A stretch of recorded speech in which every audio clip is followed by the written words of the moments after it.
Topaz mercredi dernier. Sport à présent avec des images du match Biesheim-Orfelden où Biesheim a bien entendu gagné. Une interview de Didier Six par Régis à l'occasion de son jubilé du 14 mai. En page magazine, un invité, Monsieur Roger Yenger, président de l'association Élie Secours. Pour finir, notre séquence coup de cœur, ce soir, disque choisi. Voilà, je laisse la parole à Régis et je vous retrouve tout à l'heure. Voilà, madame, mademoiselle, monsieur, bonsoir et bienvenue sur le plateau de TLB, notre télévision locale.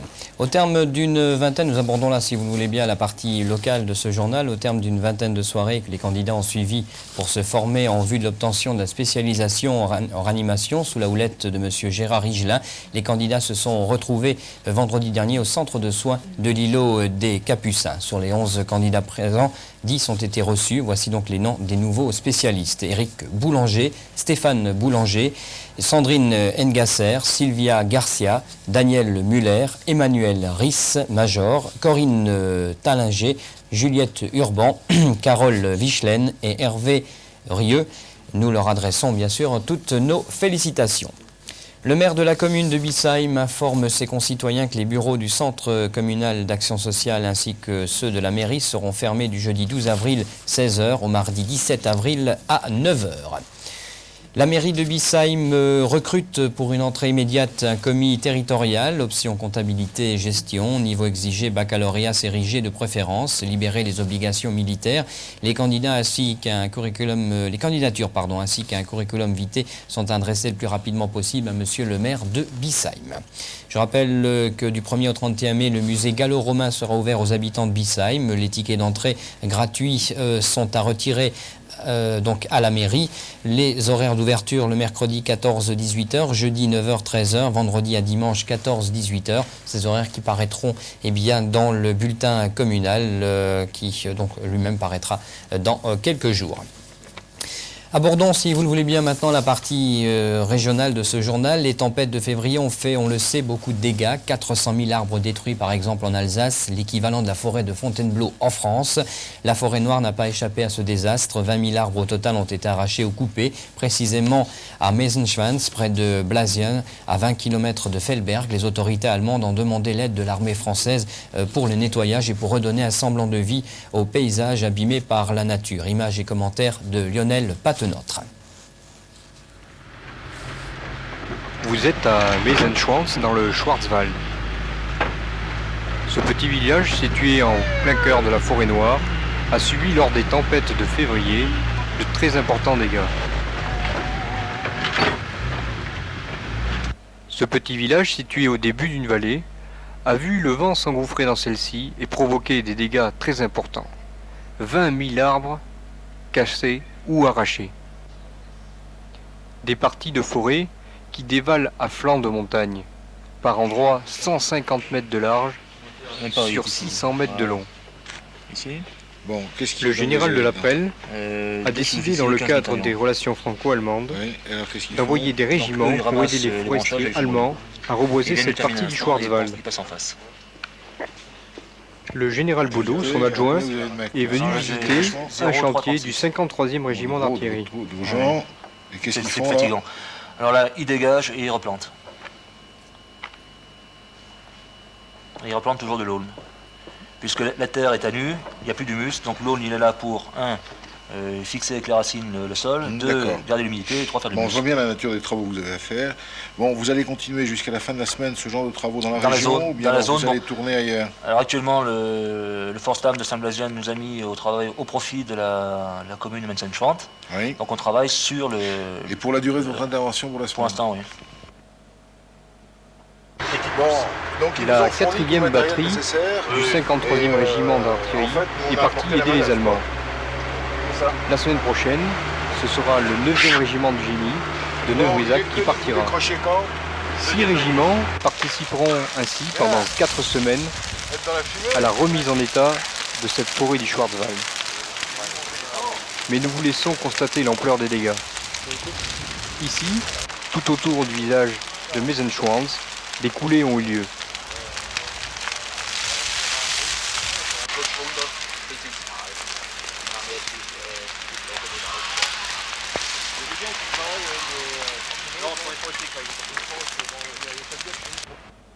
Voici les aulnes que les cadres et militaires du rang du 53e régiment d'artillerie vont replanter, à raison de 3000 à 4000 par jour.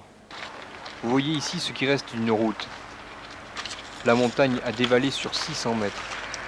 Plus de forêt, il faut refixer le sol.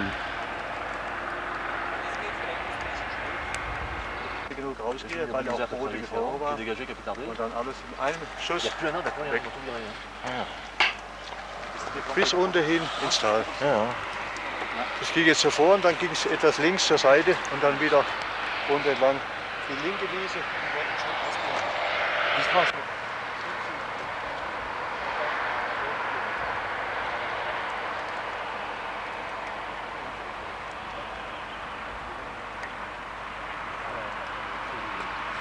Ce matin, on a fait autant là-bas. Ça, début d'après-midi, là dans le bois, là, juste dans le bois. Là. De l'autre côté du bois. Là, juste dans le bois. C'est marrant parce que quand on marche, on a l'impression que c'est encore. Mais là-bas, il y a un. Aber aufs Glück muss man hoffen. Wie lange brauchen Sie? Aber bis sie groß sind. Ja, die werden nicht arg groß. Das gibt nur Büsche. 4, 5, 6 Meter hoch, mehr nicht. Und im Schutz von dem Busch kommen dann die anderen Baumarten wieder. Fichte, Buche, Tanne. Voilà donc une collusion franco-allemande fort intéressante qu'il faudrait peut-être renouveler dans d'autres domaines. Parlons hypnose à présent. L'hypnose ou l'art de provoquer un sommeil somnambulique était à l'honneur mercredi dernier à la discothèque Le Topaz à Colmar. En effet, dans le cadre de sa tournée nationale, Gérard Serma a officié dans la discothèque colmarienne bien connue. Dans quelques instants, vous allez voir des images de cette soirée, images signées Philippe Maillard, Pierre Auter et Martine Weiss. Le Topaz qui propose, vous le savez, de nombreuses animations et qui en proposera bien d'autres encore. Sachez que j'ai moi-même une formation médicale et que j'utilise l'hypnose à des fins thérapeutiques. Sachez qu'aujourd'hui, il y a des interventions chirurgicales, notamment de l'appendicite, il y a des accouchements même à l'hôpital de Monaco qui sont réalisés sous hypnose. Et que l'hypnose est utilisée aujourd'hui pour soigner les stress, les angoisses, les anxiétés, toutes les nervosités, laisse les gens de musique. Mais on peut également, grâce à l'hypnose, écoutez-moi bien, perdre du poids, augmenter la mémoire, apprendre en quelques jours des langues étrangères par une technique qui s'appelle l'hypnopédie, maîtrise parfaite d'une langue en 8 jours. Et on peut surtout, grâce à l'hypnose, écoutez-moi bien, guérir toutes les toxicomanies. Le regard dans l'hypnose, la légende du regard dans l'hypnose et des gros yeux, etc., c'est une légende de spectacle qu'on utilise principalement pour le spectacle. En technique, on appelle technique de fascination, mais il faut avouer une chose, c'est que le regard n'est qu'un support dans l'hypnose. C'est-à-dire qu'on pourrait faire fixer n'importe quoi d'autre. Une lampe comme celle qui est au-dessus de la caméra, le fameux pendule qui fatigue les yeux, un stroboscope, une flamme de bougie. Il faut simplement fixer l'attention et le regard de quelqu'un. Ce sont des techniques psychologiques qui permettent aux gens de se dire, vous avez vu le monsieur d'Apresseur, son bouteille, c'est arrivé avec un grand sourire et quelques minutes plus tard, il souriait déjà beaucoup moins. Donc ça, c'est une technique de psychologie, de scène. Je dis bien, il faut vraiment différencier l'hypnose show business de l'hypnose et des utilisations de l'hypnose médicale et paramédicale. L'hypnose peut faire des miracles dans des domaines comme l'insomnie. La France est le pays d'Europe qui consomme le plus de cachets pour dormir, de sédatifs, etc. Dans ce domaine, l'hypnose peut faire, je dis bien, des miracles. Les applications médicales, le stress, l'angoisse, l'intensité, l'énervosité, l'insomnie, tous les problèmes, je dirais toutes les névroses psychologiques, l'impuissance, la facilité, qui sont généralement dans votre psychologie, on peut aller sous l'hypnose, mettre des ordres dans le cerveau des gens sans qu'ils s'en rendent compte. Vous avez vu ce soir une utilisation gag, spectacle, d'un ordre pas hypnotique. Je dis à quelqu'un, pendant toute la soirée, vous cherchez le biais de ça. Je dirais, et j'ai pas honte de le dire d'ailleurs, l'exemple le plus catastrophique dans ce domaine, c'est ma femme. J'ai fait des séances un nombre de fois incalculable avec mon épouse contre le tabac, mais contre sa volonté à elle. Elle ne souhaite pas arrêter de fumer.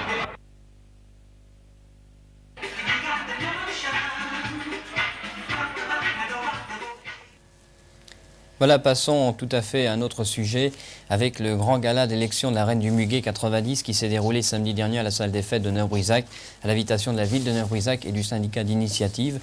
C'est à Nathalie Demouché, 16 ans, qui est revenue le titre de Reine du Muguet, cela devant un public nombreux qui a ensuite dansé au son de l'orchestre du Happen Quintet. TLB a failli vous proposer des images de cette soirée, mais une partie des organisateurs en avait décidé autrement. Nos collaborateurs ont été très mal accueillis, je dois le dire, et ont pu une fois de plus vérifier l'adage qui dit « Muguet oblige » que toutes les cloches ou clochettes ne sont pas à Rome. Comprendra qui voudra. Suivant le maxime qui dit qu'on n'est jamais mieux servi que par soi-même, je me permets de vous donner un certain nombre de rendez-vous sur l'antenne de Radio 100, des rendez-vous qui concernent les mercredis des lycées techniques, puisque je recevrai le mercredi 18 avril M. Didner, qui est proviseur du lycée d'enseignement général et technologique. Je recevrai M. Tirode, proviseur du lycée professionnel économique, le 25 avril. Mercredi 2 mai, je recevrai M. Le Guillou, proviseur du lycée professionnel industriel de Colmar. Et le 9 mai, je recevrai M. Gissinger, qui est proviseur du lycée professionnel industriel. Des rendez-vous que je vous donne sur l'antenne de Radio 100 sur le 100.1, modulation de fréquence donc et en stéréophonie, tous les mercredis de 9h à 11h. On passe, si vous le voulez bien, à la partie sportive de ce journal. La fin de saison en division d'honneur de football s'annonce passionnante. Le succès ou les succès des 3 équipes du secteur colmarien ont en effet relancé la compétition. À 6 journées de la fin, Bissheim a rejoint Haguenau en tête et Colmar n'est plus qu'à une longueur. Les 2 formations de notre secteur restent donc bien placées et il n'est pas du tout exclu qu'une des 2 joue la saison prochaine en CF4, même si Haguenau, dont le calendrier est à première vue le plus aisé, reste en bonne position. Quant à Sundofen, son exploit chez le leader l'a sans doute relancé et le maintien paraît dans ses cordes. Revenons à Bissheim avec des images qui ne vont pas tarder à venir. Bissheim qui a éprouvé le plus grand mal à se défaire d'une équipe d'Orfelden qui a fort bien joué le coup, terminant en plus la rencontre à 9 pour une raison de blessure et une expulsion pour jeu dangereux. Les images de cette rencontre vous sont proposées par Jean-Luc Vasmer. Voici donc les 2 équipes qui font leur apparition sur le stade municipal de Bissheim. Bissheim qui évolue dans ses couleurs habituelles, le blanc et bleu, Orfelden évoluant en jaune, jaune et noir. Bissheim, donc, comme je vous l'ai précisé, qui a eu beaucoup de mal à se défaire de cette équipe, qui a, je dois dire, fort bien joué le coup. Orfelden, qui ne mérite absolument pas, au vu des 90 minutes de jeu, sa place de lanterne rouge de la division d'honneur.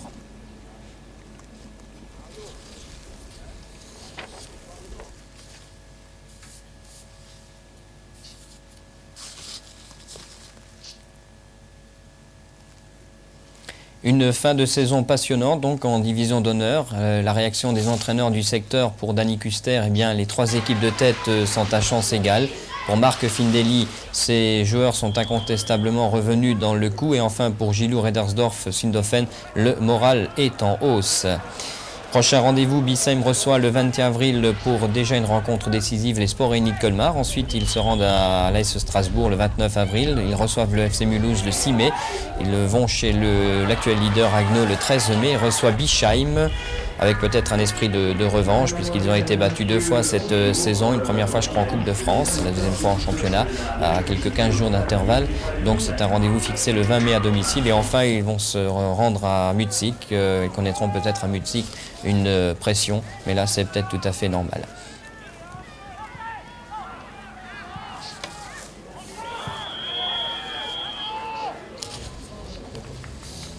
À noter les prochains rendez-vous du vendredi saint en ce qui concerne notamment Bissheim. Je vais vous les donner dans quelques instants. Alors là, on voit la blessure, d'un joueur d'Orfelden, ces joueurs qui ont donc cette équipe, ces joueurs qui ont terminé à 9. Alors le programme footballistique de ce week-end pascal, dès vendredi saint à 17h, Strasbourg reçoit Dijon, c'est au stade de la Méno. Là aussi une rencontre très importante pour les Strasbourgeois qui coup sur coup ont perdu 2 rencontres qu'il ne fallait pas perdre. Les Strasbourgeois qui ont perdu maintenant leur leur place de barragiste. À 17h, des matchs en retard le vendredi, Orfelden-Sundhofen, et à 20h à Strasbourg-Hirsbach pour le compte de la division d'honneur. En Coupe CMDP, les SRC reçoivent Andolsheim, Sundhofen-Ribeauvillé et Sigolsheim-Turkheim.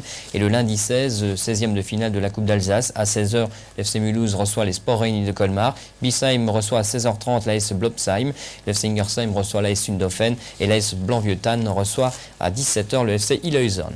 On passe au volleyball avec le championnat de France junior à partir de 15h et à Saint-Louis et à Unag en même temps, le vendredi 13, samedi 14 et dimanche 15 avril. Et puis du basket avec le 8e de finale retour qui auront lieu donc au Palais des Sports de Mulhouse où l'MBC est opposé à Monaco.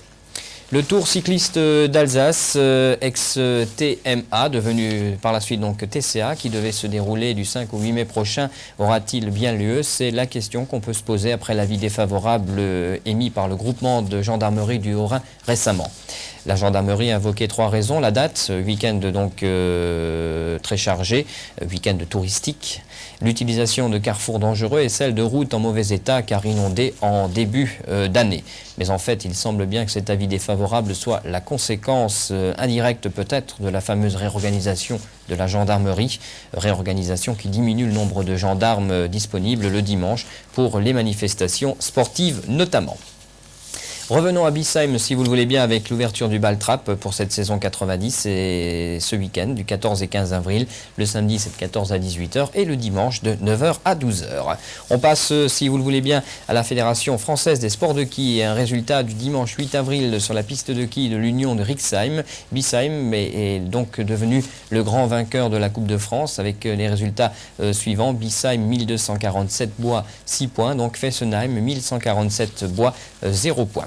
Les meilleurs scores de la journée, Alazem 154 bois, Gérard Aufort 151 bois, ensuite Alain Billman avec 136, Jean-Luc Barléon avec 127, Aristide Zemb avec 122, Claude Metzger avec 122, Joseph Gutmann avec 115, Alain Barléon avec 108, Denis Engasser avec 108 et Christian Verlet avec 104 points.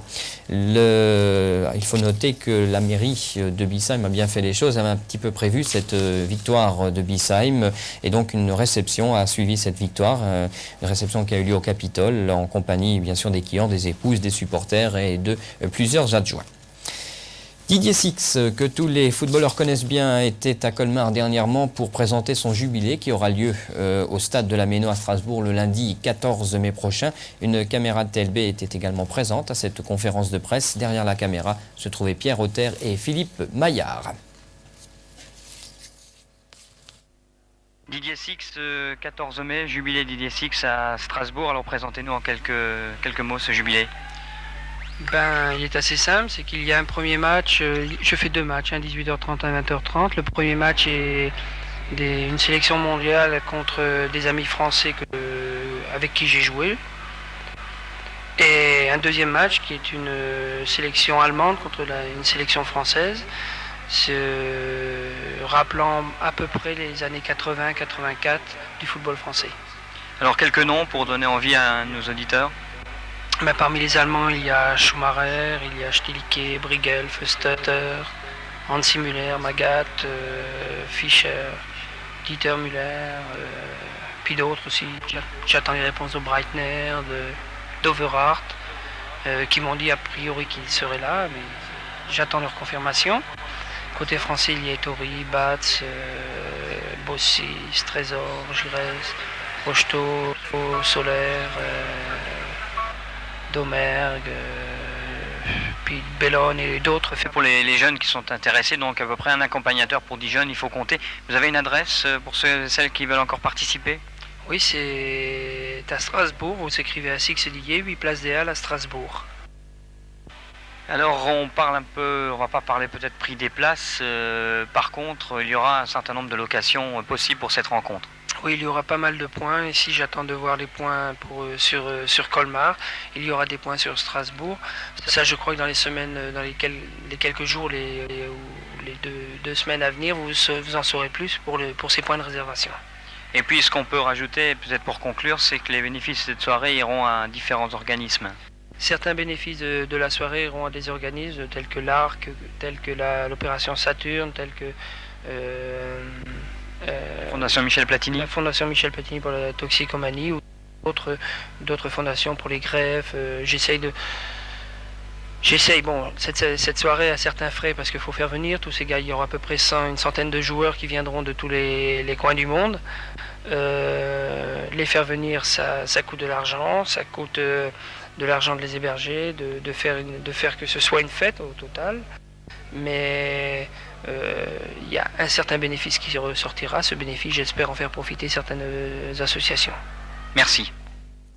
Voilà bien Didier Six, que je tiens une fois de plus à remercier, que nous aurons sûrement sur ce plateau dans les mercredis prochains, dans les prochains mercredis, à l'occasion donc de ce jubilé du 14 mai. Voilà, on termine, on conclut ce journal, on passe à la page magazine avec un invité, je vous l'ai dit tout à l'heure, on vous l'a dit tout à l'heure, cet invité, eh bien, c'est Roger Yenguer qui est président de l'association Elie Secours. C'est une association de loi 1901 que tout le monde connaît. Les statuts sont déposés à Mulhouse en ce qui concerne cette association. Alors on va tout de suite avec Roger Yenguer on va tout de suite rentrer dans le vif du sujet si vous le voulez bien. Voilà, Roger, bonsoir. Bonsoir. Alors, tout de suite, le but de l'association. Le but de l'association, il a été tracé, à savoir par tout ce qui se passe dans notre région, puisque nous y sillonnons beaucoup professionnellement déjà, et puis nous avons vu qu'un certain nombre d'incidents, d'accidents, aboutissent toujours sur le même, ou butent sur le même phénomène, à savoir la rapidité d'évacuation d'un lieu d'accident sur l'hôpital ou l'évacuation d'un certain nombre de gens quand il s'agit de les évacuer. Alors que nos services de secours et d'incendie sont superbement équipés, il faut le dire, mais là, ils ont toujours ce même problème. Alors, assistant à maintes reprises à des événements identiques, j'ai toujours constaté, même en faisant appel à la protection civile de Strasbourg, qu'il fallait attendre 1h, 1h30, le temps que l'hélicoptère de la protection civile puisse intervenir sur notre département. Et un jour, ayant perdu quelques amis et des collègues, nous avons donc décidé, un groupe d'une quinzaine de personnes, de nous unir et de mettre sur pied une association qui s'appelle Elie Secours 68, qui a son siège au centre de secours principal de Mulhouse, à la caserne des pompiers en l'occurrence. Voilà, donc quelles seront ses fonctions? Vous venez un peu d'y répondre. Donc la rapidité d'intervention, je crois que c'est la fonction première. Qui sera l'exploitant? Bien, l'exploitant, pour l'instant, il n'est pas tout à fait défini, à savoir que ça peut être le SAMU de Mulhouse, et ça devrait l'être, ou alors ce sera pur et simplement le corps des sapeurs-pompiers professionnels de Mulhouse, puisqu'il est CODIS 68, donc intervenant en cas de catastrophe et déclenchant aussi le plan Orsec. Alors on voit là justement des images de l'hélicoptère. Alors vous, vous voulez avoir un hélicoptère bien sûr pour la rapidité d'intervention, mais un hélicoptère ça coûte cher.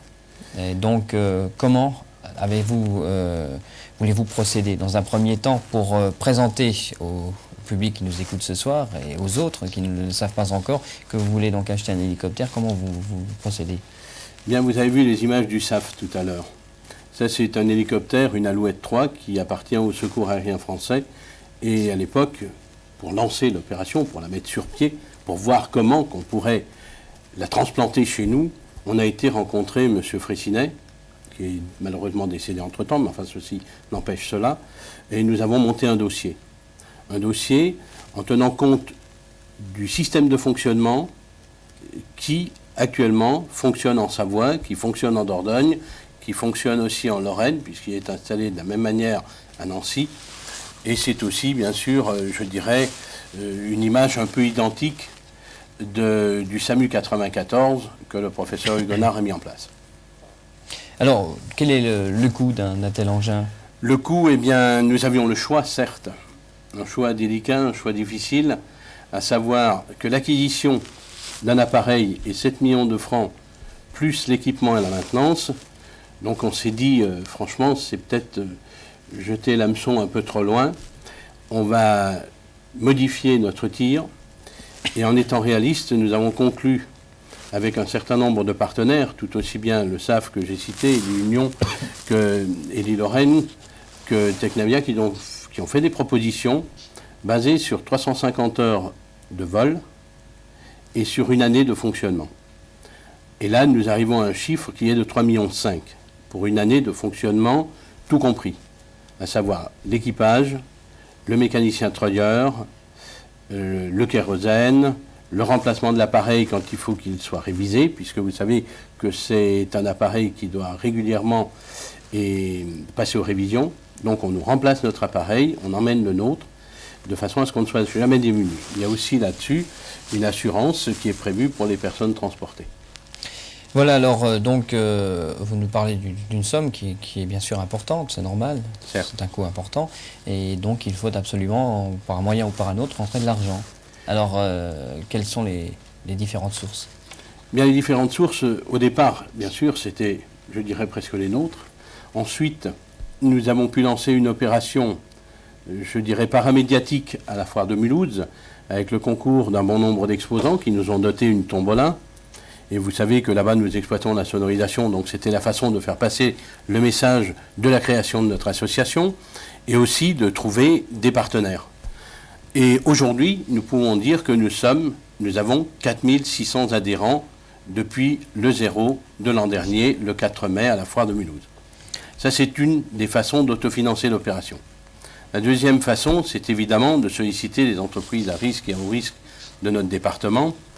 Et là, nous pensons que nous allons faire cette démarche, en toute logique, avec le concours de la Chambre de commerce et d'industrie et avec le concours de nos élus, puisqu'un jour ou l'autre, je pense quand même qu'ils rentreront dans le giron et s'associeront à notre opération. Voilà, ce qui m'amène à vous poser la question suivante. Quelles sont donc les réactions que vous rencontrez? Réactions auprès des communes, réactions auprès du département? Alors, il faut dire que nous avons aussi lancé des souscriptions sur l'ensemble des communes du département. Bon nombre ont déjà répondu, bon nombre ont déjà adhéré à notre association. Faut-il encore dire que je me permets peut-être de lancer un appel aux maires et aux municipalités qui n'ont pas encore souscrit à notre opération, que cet appareil est bel et bien pour notre département et au bénéfice de tous les citoyens qui s'y trouvent, dans le cas où il devait intervenir. D'autre part, alors en ce qui concerne le département, je dirais qu'il y a presque un consensus au départ, puisque vous savez que cet appareil devrait être stationné à l'hôpital Émile Muller à Mulhouse, donc au Münchberg. Et là, il y a une des aides, il y a une implantation qui est faite pour pouvoir atterrir de jour mais aussi de nuit. Et il nous faut encore un équipement complémentaire, un hangar et tout cela. Alors là, au départ, on avait un entretien avec le président du conseil général et nous avions donc dit qu'on ne les solliciterait pas pour les subventions au départ, mais qu'ils nous aident à mettre en place ensuite.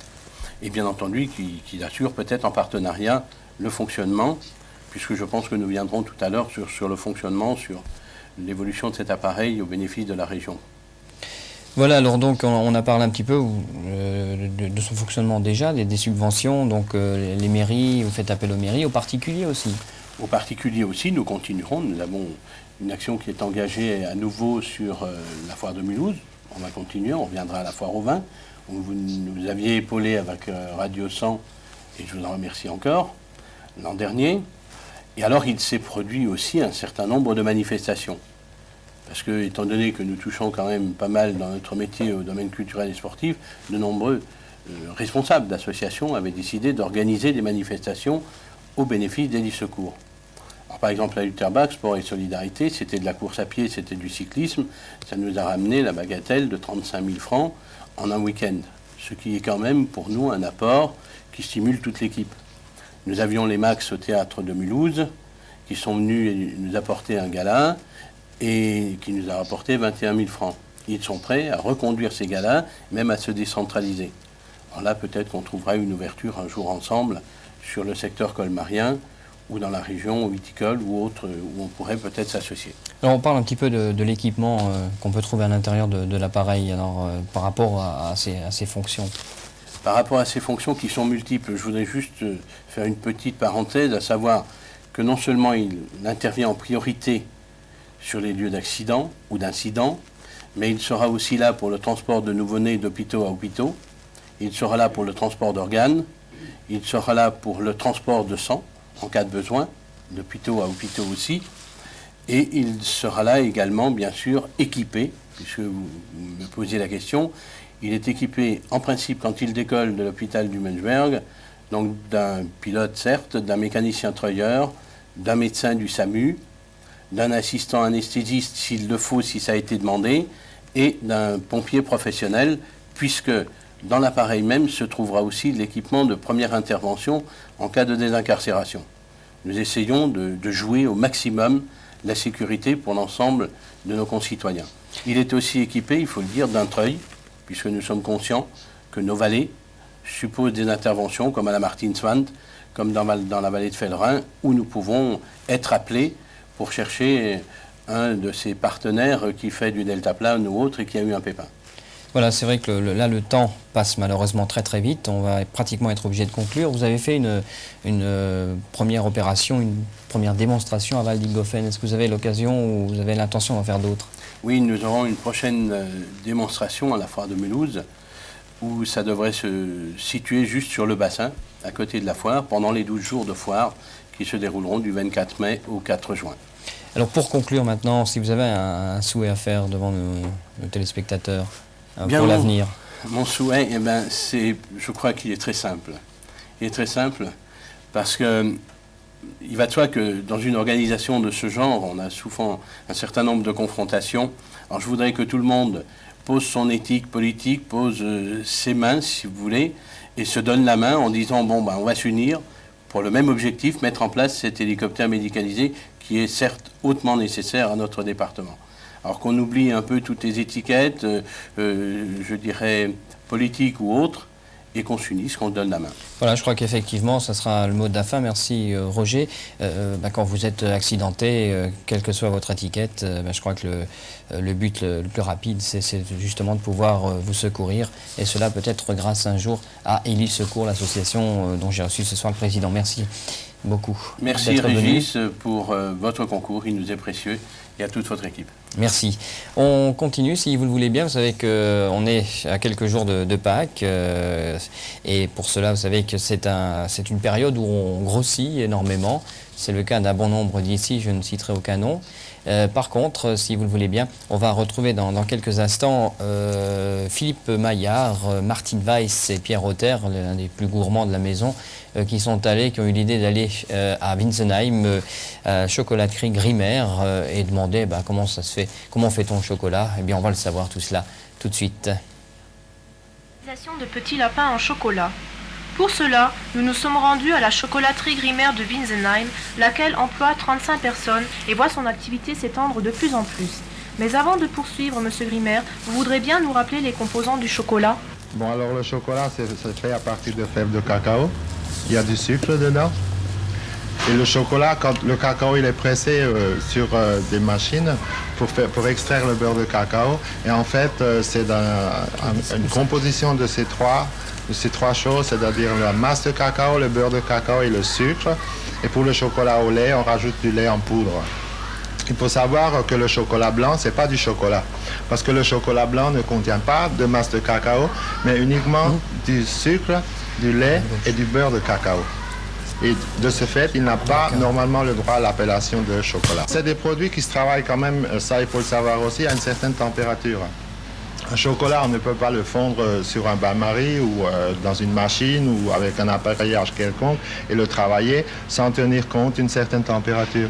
Il faut que le chocolat il soit travaillé à une température qui varie entre 28 et 32, suivant que c'est du lait, du blanc ou du fondant.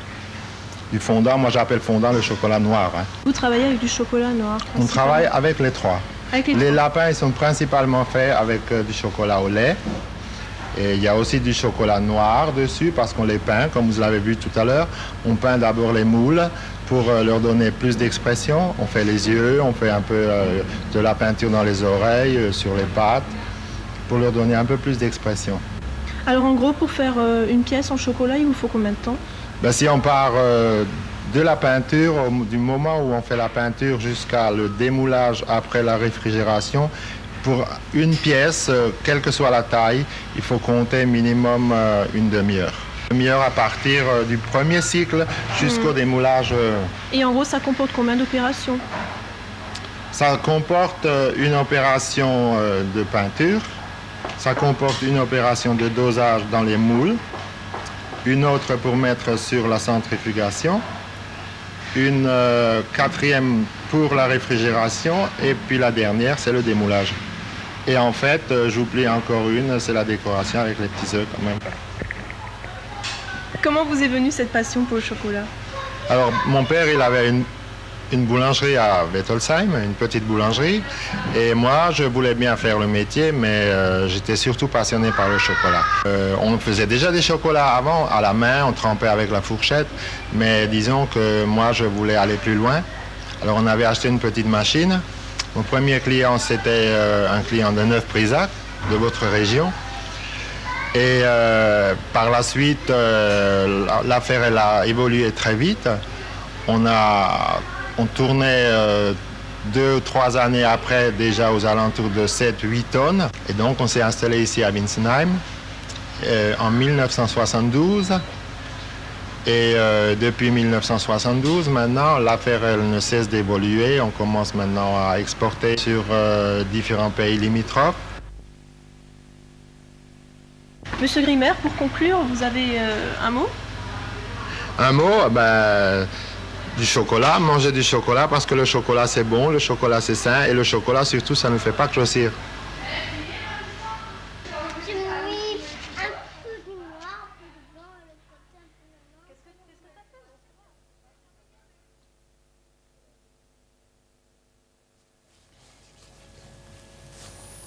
Voilà, bien, du chocolat, ça ne fait pas grossir, ça j'en suis pas tout à fait sûr. Bien, on poursuit ce magazine avec une présentation disque, une présentation que nous devons, Music Club 10-12 rue Étroite à Colmar. Le jingle ne va pas tarder à venir. Je vais peut-être en profiter donc pour commencer carrément à vous parler, si vous le voulez bien, des disques. Voici donc le premier. Alors on va essayer de faire un point sur ce disque. Je vais essayer de pas trop bouger. Le premier que je vous propose, c'est Basia. C'est son tout nouvel album. Voilà Basia. Basia avec London, Warsaw, New York. C'est le titre phare de cet album. Et je dois dire que c'est une superbe voix que je vous propose là. Si vous avez envie de passer une très très bonne soirée, je vous conseille ce disque. Son vrai nom, je vais essayer de vous le dire, c'est Basia Trzecleska. Mais il vaut mieux dire Basia, ça va plus vite, que le dernier ferme la porte. Bien, Sandra, on poursuit avec Sandra, la belle ouest-allemande de Sandra, qui propose là aussi son dernier 33 tours. Messieurs, vous pouvez apprécier la jolie, très jolie Sandra. Voilà donc le deuxième album que je vous propose. Et puis on va passer maintenant à un album d'un chanteur français qui nous revient, avec là aussi à 33 tours. Kama Sutra, c'est le titre de l'album et c'est Michel Polnareff qui fait son grand retour.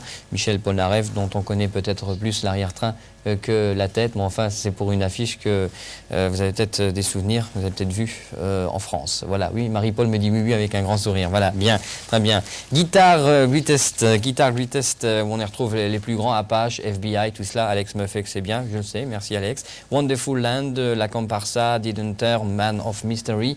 Voilà donc c'est cet album que je vous propose, Guitar Greatest, là aussi un superbe album, de quoi passer une excellente soirée. Et on termine avec Philippe Lafontaine.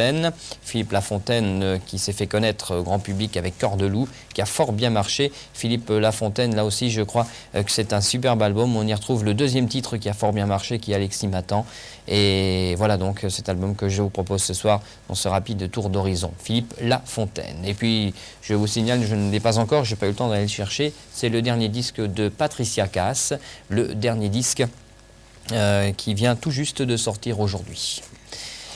Je vous précise, on en a terminé avec cette séquence disque, je vous précise simplement que nous avons à votre disposition, nous tenons à la mairie de Bissheim à votre disposition un autocollant, l'autocollant de TLB, un tout nouvel autocollant que nous vendons à la modique somme de 10 francs, vous voyez apparaître sur l'antenne, TLB, télévision locale Bissheim. Alors si vous voulez un petit peu nous aider pour la suite des opérations, n'hésitez pas à vous procurer ce superbe autocollant, je le rappelle, pour la modique somme de 10 francs.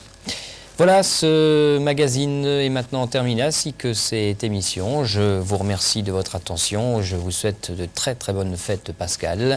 Je vous retrouve dans 15 jours, puisque la semaine prochaine, vous le savez, nous travaillons en alternance. La semaine prochaine, c'est mon ami Joe Lenghi que vous allez retrouver à ma place. Je vous remercie encore Roger d'être venu nous voir ce soir. Merci. Merci. Et puis bonne continuation pour votre association, dont je rappelle peut-être, dont vous allez peut-être rappeler le numéro de téléphone.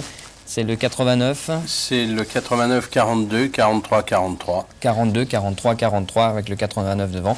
C'est l'association Élie Secours qui se situe 4 boulevard de la Marseillaise à Mulhouse. Merci de votre attention. Permettez-moi de vous souhaiter une très très bonne soirée. Je cède ma parole à Marie-Paul. Merci Régis. Cette émission est à présent terminée. Nous vous rappelons qu'elle sera rediffusée ce samedi 14 avril à partir de 14h. À tous, nous souhaitons de joyeuses Pâques et bien sûr, attention aux crises de foi. Bonsoir. Unietz Guata Ova, un Guati Nord, en Ola Agrossa Osteros.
Thank you.